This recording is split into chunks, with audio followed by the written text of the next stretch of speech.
Hello everyone and welcome back for another video here on Ami TV F1. I hope you guys are doing well, man. I'm excited to be here. Finally, we're back uploading, and today we'll be talking about the Williams F1 livery reveal. So yeah, man, we're gonna get started with that. But before we do, actually, make sure you guys like, comment, subscribe, share the channel with your friends. Let's grow, let's get big, and let's get started. Alright, for the livery, I actually generally like it. The differences from this angle don't look like there's a lot. The classic blue with the Duracell little, design play here, which I really like. I think it's really nice. Here there's actually some purple here with the Kraken sponsor, and then when you look at the side, that's where you see the main changes. So I like this little sky blue colorway over here. I think it goes well, and as well as the white. I think there's I like that it's not just all one shade of blue and then maybe a little bit of white like it usually is. I think I like how there's like a different shades of blues and then some white as well. I think the car looks nice, especially from this angle. I like how, oh wait, sorry. Yeah, from this angle, I like how you can still see the little blue here, even though it's not very obvious. It's still there, and I think that's subtle enough for me to like it. So yeah, and then we see, oh yeah, these. Let's see from this angle. Yeah, maybe this angle. I like what they did with the wheel. It's like a jackpot sort of thing. I think that's actually the name of their sponsor, but that's pretty creative, man. I actually like this a lot. So, and I mean, they made it purple, so I don't know if there's any correlation with this sponsor right here, but they added some purple on their car, which, I mean, doesn't really make sense if I'm being honest, but I'm not gonna hate on it. I think if maybe if it was like blue or a different shade of blue, that probably would have made more sense, but I'm sure there's a reason, I mean, with me being a Ferrari fan, I can't really complain, with the HP logo, so, I'll just leave it at that.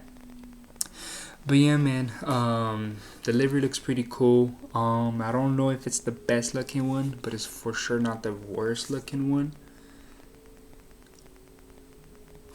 Actually, I'm not sure, but you guys will find out my full ranking on a video that I have planned coming out, I believe, next week. It'll be for sure before the F1 season starts. I'll do like a livery rating video where I just rank all the liveries from like 1st to 11th. So yeah. But anyways, moving on. So I guess they had scheduled like an in-person sort of like conference and whatnot to reveal the car, sort of like what I believe Audi did, but they changed it to virtual, which I'm guessing is because they don't want to face all the questions of, oh, how come you're late, how come you can't do this, how come you can't do that.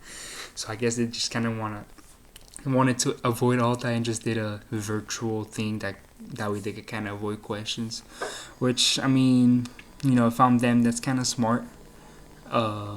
So yeah, why not? Otherwise, I was gonna say, if this was the livery of their car, I feel like I would have been kind of disappointed. Just because this right here is like, if you're gonna give the car this sort of like livery, might as well do it for the whole car. Don't just abruptly change it to that. You know what I mean? But yeah. Anyways, that was a little side info. Here as well, I want to talk about what the team principal James Vowles said. He said that it's the next step on the path back towards the top. That they have a great driver lineup. They're fantastic partners. They're growing fan base, which I think mainly is thanks to Carlos Sainz, to be honest. That they want to build on the success that they tasted last year. And to be honest, I don't know how that's gonna go for them, considering they're quite late. But like you said here, man, they're not naive about the challenge ahead of them, so they know that they're starting on the back foot here. So yeah, man, it's kind of interesting to see how they come back from their horrible start, honestly, because they're so behind. They couldn't even passed crash tests, which I'm pretty sure, yeah, there you go. They barely just passed the crash test, which says a lot because all the other teams did it weeks ago, and so they're very late. They even get to put their car on track yet.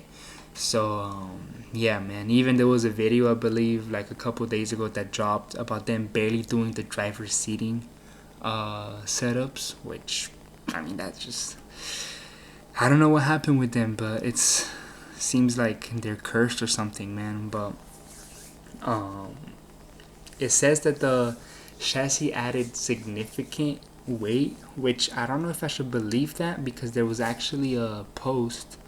Let me see if I could just get that up. Oh, there we go. Yeah, I guess I'll touch on this a bit on the next video right now, but I mean, they're pretty close to the minimum weight. If this is the official weight of the car, which I don't know how they would get that information either way, but I mean, that's 772 kgs when the minimum weight is 768. I mean, that's not that far off, even when you look at Mercedes or Ferrari. So if this is the true weight, they're really not that far off. So I'm not gonna count them out just yet, but they are on the back foot.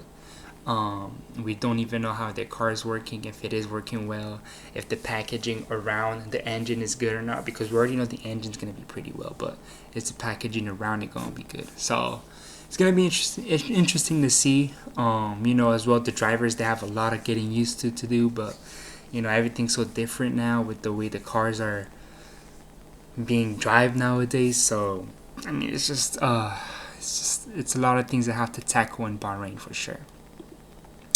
But anyways, talking about the drivers now, I kind of did this backward, I just realized, so you guys will have to take my apology here. But anyways, Alex Albon and Carlos Sainz, man, last season they did good, but they could have done better. They just got unlucky. And when I say that, I mainly think about Carlos Sainz because he was ahead of Alex Albon. It looked like he would be ahead of Alex Albon for a long time, but he just kept getting either like stuck in traffic or crash, or a reliability, something would always happen to Carlos Sainz where he would end up either DNFing or finishing behind Albon. So that did kind of hurt him. But I think this season Carlos Sainz is gonna just take that next step and just be the main driver here for Williams. Alex Albon's pretty talented. I know he has a lot of fans too, but I don't see him being on Carlos's level. I think Carlos is really going to take that team to the next level, despite them being on the back foot. I think if you're on the back foot, one of the drivers you want to have on your team is Carlos Sainz, because he'll for sure